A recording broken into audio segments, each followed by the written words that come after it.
Good afternoon. The Secretary General and the Foreign Secretary will make short introductory remarks, and then we'll have time for, I think, just 2 questions. Secretary General.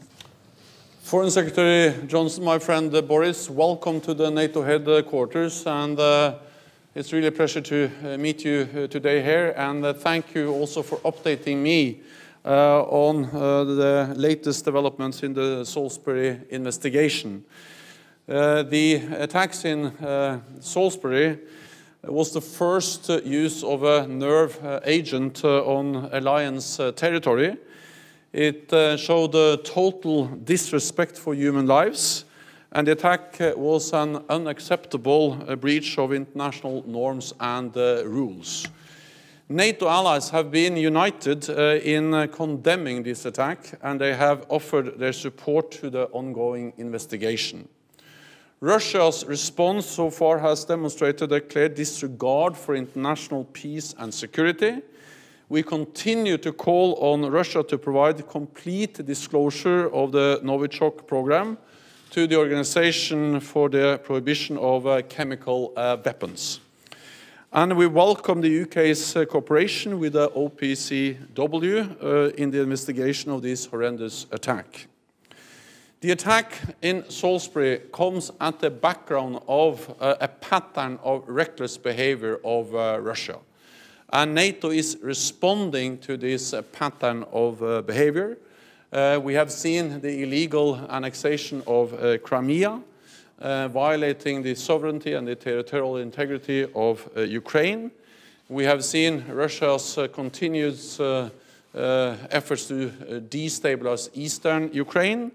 And we have seen that Russia continues to interfere in our democratic political processes and undermine our democratic institutions. We have seen different types of hybrid tactics, including cyber attacks. NATO's approach to Russia is firm, defensive and proportionate. It combines strong deterrence and defense with openness to a meaningful dialogue. So, Foreign Secretary, thank you once again for coming here. Russia will continue to seek to divide us, but NATO allies stand united, and we stand in solidarity with the UK. So welcome. Well, thank you very much, Jens, and thank you for welcoming us today to NATO. We met to discuss, as you've just said, the attack against Sergei and Yulia Skripal using a military-grade nerve agent. And you and I, Secretary General, are clear that the use of such an agent is a violation of the Chemical Weapons Convention and a flagrant breach of international law. And I'd like to extend my gratitude to you, Jens, for the personal statement you made so soon after the attack. We share the view that the poisoning of Sergei Skripal is not an isolated case, but the latest in a pattern of reckless behavior by the Russian state. That behavior goes back many years. From Russia's annexation of Crimea to cyber attacks and its involvement in the Syrian war, Russia has shown itself, the Russian state has shown itself to have a blatant disregard for international order, for international law and values, our values.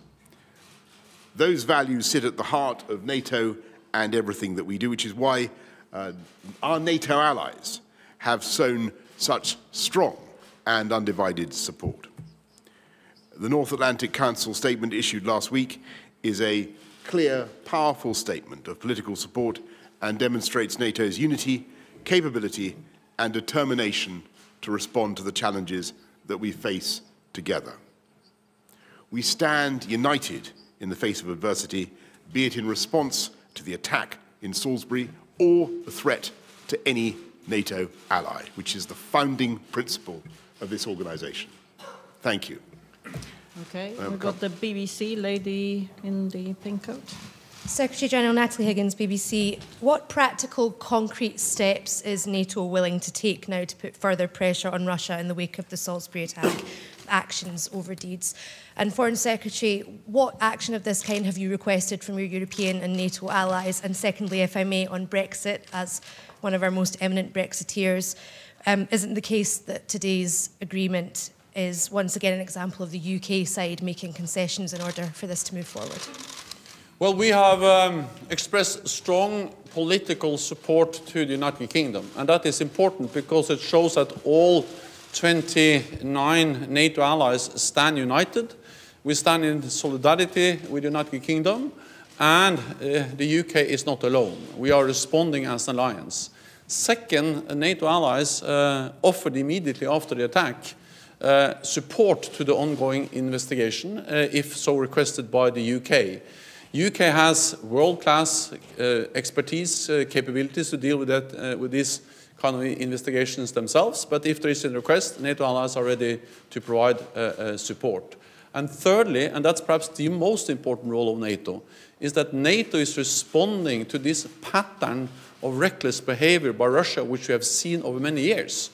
So we are now in the process of implementing the biggest reinforcement of our collective defense since the end of the Cold War, with battle groups deployed to the eastern part of the alliance, with high readiness of our forces, tripling the size of the NATO response force, but also now the fact that we see increased defense spending across Europe and Canada for the first time in many years.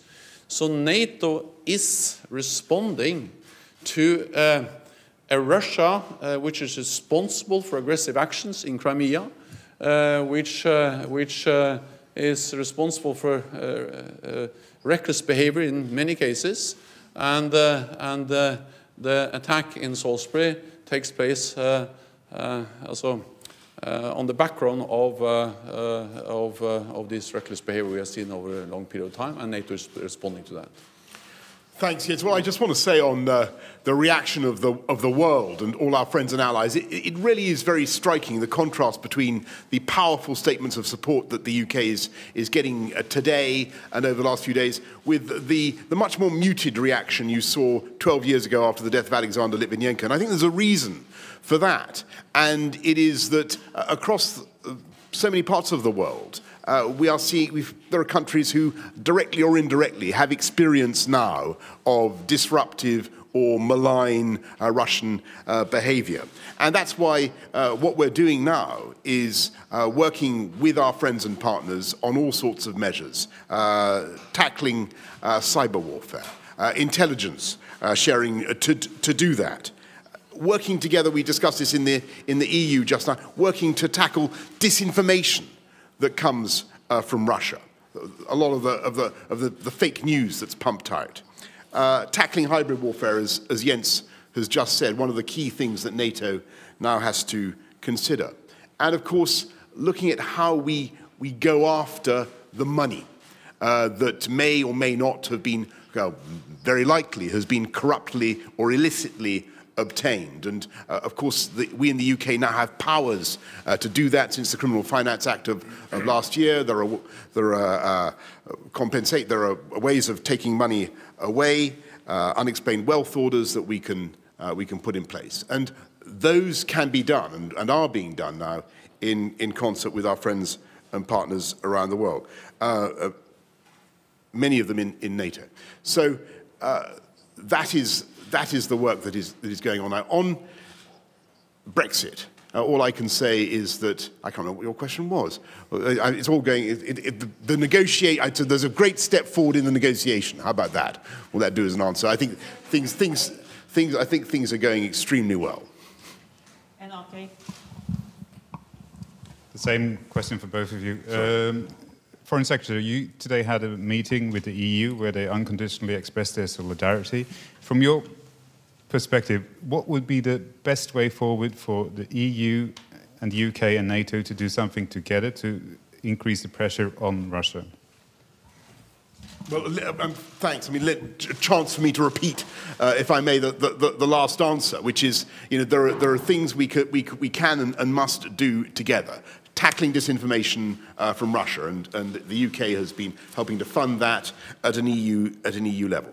Tackling cyber together, sharing intelligence about what Russia is up to in cyber warfare, which has had an impact on many countries around the European Union and in NATO, and going after the money that has been illicitly or corruptly obtained. And that is the way, one of the most important ways forward. Unexplained wealth orders. We have a national crime agency, National Economic Crime Unit, that are looking at this kind of stuff right now, but you can only do it in concert with partners around the world. And it's very, very heartening and encouraging to find the level of support, not just here in NATO, but in Washington and capitals around the world. Thank you very much, everybody. Let me just echo what Boris just said. I totally agree with him. We work together with the EU on hybrid, on cyber, and on many other issues which are relevant to how we respond to Russia, also working with partners, for instance, our Eastern partners. So this shows the importance of strong NATO-EU cooperation, and we have been able to bring that cooperation to a new level, unprecedented strong cooperation, and that's part of our response to a more assertive Russia. Thank you so much, Boris. Thanks, everybody. Thank you so much.